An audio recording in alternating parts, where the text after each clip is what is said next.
Praise the Lord. ദൈവത്തിൻ്റെ ധന്യമായ തിരുനാമം എഴുതപ്പെടുമാറാകട്ടെ. ഫെയ്ത്ത് ലൈറ്റ് മീഡിയയിൽ കൂടി ഇന്ന് പകൽക്കാലം എന്നെ ശ്രദ്ധിക്കുന്ന എല്ലാ ദൈവമക്കളെയും ദൈവം ധാരാളമായി അനുഗ്രഹിക്കുമാറാകട്ടെ. സമൃദ്ധി കൊണ്ട് അനുഗ്രഹിക്കുന്ന സർവശക്തനായ ദൈവം അവിടുന്ന് അത്ഭുതങ്ങളെ വെളിപ്പെടുത്തി അനുഗ്രഹിക്കുകയും മാനിക്കുകയും ചെയ്യുമാറാകട്ടെ എന്ന് പ്രാർത്ഥിക്കുന്നു. ഇന്ന് പകൽക്കാലത്തെ ചിന്ത എന്ന് പറയുന്നത് നഷ്ടപ്പെട്ടതിനെ മടക്കിത്തരുന്ന ഒരു സർവശക്തനായ ദൈവത്തെക്കുറിച്ചാണ് ഇന്ന് പകൽക്കാലം ചിന്തിക്കുവാൻ ആഗ്രഹിക്കുന്നത്.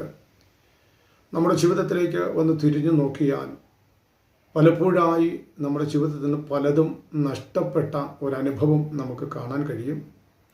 ഒന്ന് മാറി ഓരോന്നായി നഷ്ടപ്പെട്ടുകൊണ്ടിരിക്കുന്ന പല സാഹചര്യങ്ങളും നമ്മുടെ ജീവിതത്തിൽ കടന്നു വന്നിട്ടുണ്ട്.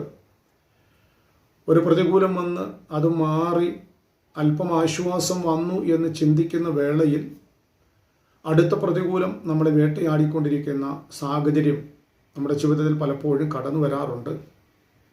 എന്നാൽ സർവശക്തനായ ദൈവം നഷ്ടപ്പെട്ട പല മേഖലകളെയും മടക്കി തന്ന് മാനിക്കുവാൻ ശക്തനാണ് എന്ന് തിരുവചനം നമ്മെ വ്യക്തമായി പഠിപ്പിക്കുന്നുണ്ട്. പലപ്പോഴായി നഷ്ടപ്പെട്ട പല മേഖലകളിൽ, അത് ജീവിത സാഹചര്യത്തിൽ പലതും നമുക്ക് നഷ്ടപ്പെട്ട അനുഭവങ്ങൾ, ഒന്ന് മാറി ഓരോന്നും നഷ്ടപ്പെട്ടുകൊണ്ടിരിക്കുന്ന സാഹചര്യങ്ങൾ നാം ചിന്തിക്കും, ആശ്വാസമായല്ലോ, ഇപ്പോഴൊരു ഒരു പ്രത്യാശ ജീവിതത്തിൽ വന്നല്ലോ എന്ന് ചിന്തിച്ചു കൊണ്ടിരിക്കുന്ന സമയത്തായിരിക്കാം അടുത്ത പ്രതികൂലം വന്ന് ജീവിതത്തെ വല്ലാതെ അലട്ടിക്കൊണ്ടിരിക്കുന്നത്. ആ പ്രതികൂലത്തെ മാറി അല്പം ആശ്വാസം വരുമ്പോഴായിരിക്കാം മറ്റൊരു പ്രതികൂലം ജീവിതത്തിലേക്ക് കടന്നു വരുവാനിടയായിത്തീരുന്നത്. ആമേൻ. അങ്ങനെ ഒരു തിരുവചനത്തിൽ നമുക്ക് കാണാൻ കഴിയുന്നതും ഇങ്ങനെയാണ്. യോവേൽ പ്രവാചകന്റെ പുസ്തകം 1-ാം അധ്യായം അതിന് 4-ാമത്തെ വാക്യം ഇങ്ങനെ പറയുന്നു: തുള്ളൻ ശേഷിപ്പിച്ചത് വെട്ടുക്കിളി തിന്നു, വെട്ടുക്കിളി ശേഷിപ്പിച്ചത് വിട്ടിൽ തിന്നു, വിട്ടിൽ ശേഷിപ്പിച്ചത് പച്ചപ്പുഴു തിന്നു.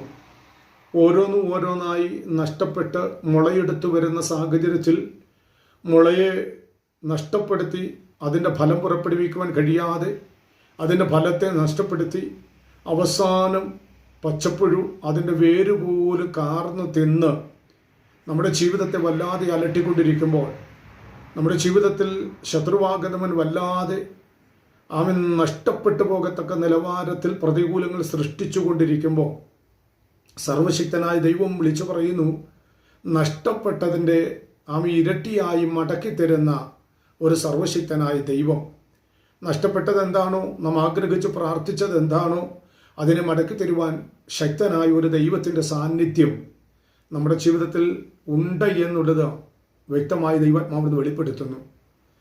അവൻ യോവേൽ പ്രവാചകന്റെ പുസ്തകത്തിൽ തന്നെ 2-ാം അധ്യായത്തിൻ്റെ 12-ാമത്തെ വാക്യം പറയുന്നു: നിങ്ങൾ പൂർണ്ണ ഹൃദയത്തോടും ഉപവാസത്തോടും കരച്ചിലോടും വിലാപത്തോടും കൂടെ എങ്കിലേക്ക് തിരുവിൻ എന്ന് യഹോവയുടെ അരുളപ്പാട്. വസ്ത്രങ്ങളെയല്ല, ഹൃദയങ്ങളെ തന്നെ കീറി നിങ്ങളുടെ ദൈവമായ യഹോവയുടെ അടുക്കലേക്ക് വരുവിൻ. അവൻ കൃപയും കരുണയും ദീർഘക്ഷമയും മഹാദയയും ഉള്ളവനല്ലോ. അവിടെ വ്യക്തമായി ദൈവാത്മാവ് വിളിച്ചു പറയുന്നു, നഷ്ടപ്പെട്ടതിൻ്റെ നടുവിൽ വ്യാകുലപ്പെടുവാൻ തയ്യാറാകാതെ ദൈവസന്നിധിയിൽ പ്രാർത്ഥിക്കുവാൻ തയ്യാറാകുമ്പോൾ പൂർണ്ണ ഹൃദയത്തോടും ഉപവാസത്തോടും കരച്ചിലോടും വിലാപത്തോടും എങ്കലേക്ക് തിരുവിൻ എന്ന് യഹോവയുടെ അരുളപ്പാട്. വസ്ത്രങ്ങളെയല്ല, പുറമേ ഉള്ള പ്രഗത്സന പ്രാർത്ഥനയിലല്ല ദൈവം പ്രവർത്തിക്കുന്നത്. പുറമെയുള്ള ആഡംബരത്തെ കണ്ടല്ല ദൈവാത്മാവ് ഇടപെടുന്നത്. ദൈവാത്മാവിൻ്റെ പ്രവൃത്തി വെളിപ്പെടുന്നത് ഹൃദയങ്ങളെ തന്നെ കീറി ദൈവസന്നിധിയിലേക്ക് അടുക്കപ്പെടാൻ തയ്യാറാകുമ്പോൾ, അടുക്കാൻ തയ്യാറാകുമ്പോൾ ദൈവാത്മാവ് നഷ്ടപ്പെട്ടതിനെ മടക്കി തരുവാൻ തക്കവണ്ണം ഇടയായിത്തീരും. ജീവിതത്തിൽ നിന്ന് നഷ്ടപ്പെട്ടത് എന്തും ആയിക്കോട്ടെ, അത് ഭവനമായിക്കോട്ടെ, സമാധാനവും സ്വസ്ഥതയുമായിക്കോട്ടെ, സാമ്പത്തിക നന്മകളായിക്കോട്ടെ, കുടുംബജീവിതത്തിലെ സന്തോഷവും സൗഭാഗ്യമായിക്കോട്ടെ, തലമുറയിൽ ഉണ്ടാകുന്ന സന്തോഷമായിക്കോട്ടെ, ദൈവാത്മാവ് പറയുന്നത് എന്തും ആമേൻ ആയിക്കോട്ടെ, നഷ്ടപ്പെട്ടത് എന്തും ആയിക്കോട്ടെ, പ്രാർത്ഥിക്കാൻ തയ്യാറാകുമ്പോൾ പൂർണ്ണ ഹൃദയത്തോടും ഉപവാസത്തോടും കരച്ചിലോടും വിലാപത്തോടും കൂടെ കർത്താവിൻ്റെ സന്നിധിയിലേക്കൊന്ന് തിരിയാൻ തയ്യാറാകുമ്പോൾ പുറമെയുള്ള പ്രകൽസനത്തിലല്ല, ഹൃദയത്തെ തന്നെ കീറി ഹൃദയം നുറുങ്ങുമാറ് ദൈവസന്നിധിയിൽ ഏൽപ്പിച്ചു കൊടുക്കാൻ തയ്യാറാകുന്നു എങ്കിൽ ദൈവാത്മാവ് ചില ദൈവിക പ്രവൃത്തികളെ വെളിപ്പെടുത്തി നഷ്ടപ്പെട്ട മേഖലയിൽ നിന്ന് പലതിനെയും മടക്കി തന്ന് സർവശക്തനായ ദൈവം മാനിക്കുവാൻ തക്കവണ്ണം ഇടയായി തീരും. സങ്കീർത്തന പുസ്തകത്തിൽ ഇങ്ങനെ പറയുന്നുണ്ടോ, ആമേൻ, ഹൃദയം നുറുങ്ങിയവർക്ക് യഹോവ സമീപസ്ഥൻ, മനസ്സ് തകർന്നവരെ അവൻ വിടുവിക്കുവാൻ അല്ലെങ്കിൽ രക്ഷിക്കുവാൻ തക്കവണ്ണം ഇടയായി തീരുന്നു എന്നാണ് സങ്കീർത്തന പുസ്തകത്തിൽ വിളിച്ചു പറയുന്നത്.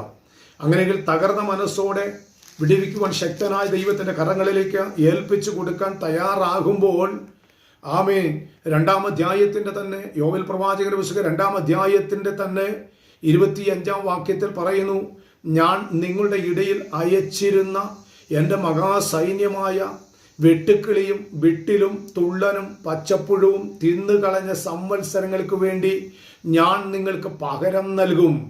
നിങ്ങൾ വേണ്ടുവോളം തിന്ന് തൃപ്തരായി നിങ്ങളോട് അത്ഭുതമായി പ്രവർത്തിച്ചിരിക്കുന്ന നിങ്ങളുടെ ദൈവമായ യഹോവയുടെ നാമത്തെ സ്തുതിക്കും. എൻ്റെ ജനം ഒരു നാൾ ലജ്ജിച്ചു പോകയില്ല. ആമേനോട് വ്യക്തമായി വിളിച്ചു പറയുകയാണ്. ആമേൻ, ഉപവസത്തോടെ, പൂർണ്ണ ഹൃദയത്തോടെ, പൂർണ്ണയാത്മാവിൻ്റെ ശക്തിയോടെ ഹൃദയത്തെ തന്നെ കീറി നമ്മുടെ ഹൃദയത്തിൻ്റെ അകത്തളത്തെ ദൈവസന്നിധിയിൽ ഒന്ന് ഏൽപ്പിച്ചു കൊടുക്കാൻ തയ്യാറാകുന്നു എങ്കിൽ പുറമെയുള്ള പ്രകൽസന പ്രാർത്ഥനകളല്ല. 2 പേർ പള്ളിയിൽ പ്രാർത്ഥിക്കുവാൻ കടന്നുപോയി, പരീശനും ചുങ്കക്കാരനും. ആമീൻ, ചുങ്കക്കാരൻ ആമീൻ ആലയത്തിന്റെ അകത്തളത്തിലേക്ക് പ്രവേശിക്കുവാൻ കഴിയാതെ ദൂരത്ത് മാറി നിന്ന് മാറത്തടിച്ച് നിലവിളിച്ചു. എന്നാൽ ഒരു പരീശൻ കൃപാസനത്തിന് അകത്തളത്തിൽ കയറിച്ചെന്ന്, പള്ളിക്കകത്ത് കയറിച്ചെന്ന് കൃപാസനത്തോട് ചേർന്ന് നിന്ന് പ്രാർത്ഥിക്കുന്ന ഒരു അനുഭവത്തെക്കുറിച്ച് കാണാൻ കഴിയുന്നുണ്ട്. എന്നാൽ നീതീകരണം പ്രാപിച്ച് ദൈവപ്രവൃത്തി പ്രാപിച്ച് മടങ്ങിപ്പോയത് പള്ളിക്കകത്ത് കയറി പ്രാർത്ഥിച്ചവന്റെ പ്രാർത്ഥനയിലല്ല ദൈവം പ്രവർത്തിച്ചത്. ആ പ്രാർത്ഥന എന്താണെന്ന് നാം പിന്നീട് ചിന്തിക്കാം. ആമേ, എന്നാൽ ആലയത്തിന്റെ പുറത്ത് നിന്ന് പ്രാർത്ഥിച്ച ഒരു പ്രാർത്ഥനയുണ്ട്. ആമേ, കർത്താവേ, ആമേ, ഞാൻ പാപിയാണ്. ആമേ, എൻ്റെ പ്രാർത്ഥന ഞാൻ അല്ലെങ്കിൽ ആലയത്തിന്റെ അകത്തളത്തിൽ കടന്നു വരാൻ യോഗ്യനല്ല എന്ന് താൻ തന്നെ തൻ്റെ ഹൃദയത്തെ ഒന്ന് ദൈവസനെ സമർപ്പിച്ചു കൊടുക്കാൻ തയ്യാറായപ്പോൾ തൻ്റെ പ്രാർത്ഥനയുടെ നടുവിൽ ദൈവം പ്രവർത്തിക്കുവാൻ തക്കവണ്ണം ഇടയായി തീർന്നു. അങ്ങനെയെങ്കിൽ ഇവിടെ വായിച്ച യോവേൽ പ്രവാചകന്റെ പുസ്തകത്തിൽ വായിച്ചതുപോലെ ആമേ, വസ്ത്രങ്ങളെയല്ല, പുറമേയുള്ള പ്രാർത്ഥന, പ്രകൽസന പ്രാർത്ഥനയിലല്ല ദൈവം പ്രവർത്തിക്കുന്നത്. ഹൃദയനുറുക്കത്തോടെ ദൈവസന്നിധിയിൽ ഏൽപ്പിച്ചു കൊടുക്കാൻ തയ്യാറാകുമ്പോൾ, ഹൃദയനുറുക്കത്തോടെ ദൈവത്തോട് പ്രാർത്ഥിക്കാൻ തയ്യാറാകുമ്പോൾ, വേദനയോടെ ദൈവസന്നിധിയിൽ ഒന്ന് ഏൽപ്പിച്ചു കൊടുക്കാൻ തയ്യാറാകുമ്പോൾ നഷ്ടപ്പെട്ടത് എന്താണോ, അത് നന്മയായിക്കോട്ടെ, അത് ഭവനമായിക്കോട്ടെ, അത് തലമുറയുടെ ഭാവി കാര്യങ്ങളായിക്കോട്ടെ, ജീവിതത്തിലെ ജോലി ആയിക്കോട്ടെ, ജോലി ചെയ്യുന്നുവെങ്കിൽ ലഭിക്കുവാൻ കഴിയാതെ പോയിരിക്കുന്ന നന്മയായിക്കോട്ടെ, സാമ്പത്തികമായിക്കോട്ടെ, എന്തുമായിക്കോട്ടെ, സർവശക്തനായ ദൈവം വിളിച്ചു പറയുന്നു, ആമീൻ, ഞാൻ നിങ്ങളുടെ ഇടയിൽ അയച്ചിരിക്കുന്ന എൻ്റെ മഹാസൈന്യമായി വെട്ടുക്കിളിയെയും വിട്ടിലും തുള്ളനും പച്ചപ്പുഴവും തിന്നുകളഞ്ഞ സംവത്സരങ്ങൾക്ക് വേണ്ടി ഞാൻ നിങ്ങൾക്ക് പകരം നൽകുവാനിടയായി തീരും. പകരം നൽകുന്ന സർവശക്തനായ ദൈവത്തിന്റെ കരങ്ങളിൽ ഇന്ന് പകൽക്കാലം ഏൽപ്പിച്ചു കൊടുത്ത ഹൃദയനുറുക്കത്തോടെ ദൈവസന്നിധിയിൽ പ്രാർത്ഥിക്കാം. ആമേൻ. വിഷയത്തിന് പരിഹാരത്തെ നൽകി തരുന്ന സർവശക്തനായ ദൈവം അത്ഭുതങ്ങളെ പ്രവർത്തിക്കും. അതിനായി ദൈവസന്നിധിയിൽ ഏൽപ്പിച്ചു കൊടുത്ത് പ്രാർത്ഥിക്കാം. ദൈവം നമ്മെ അനുഗ്രഹിക്കുമാറാകട്ടെ. സ്തോത്രം.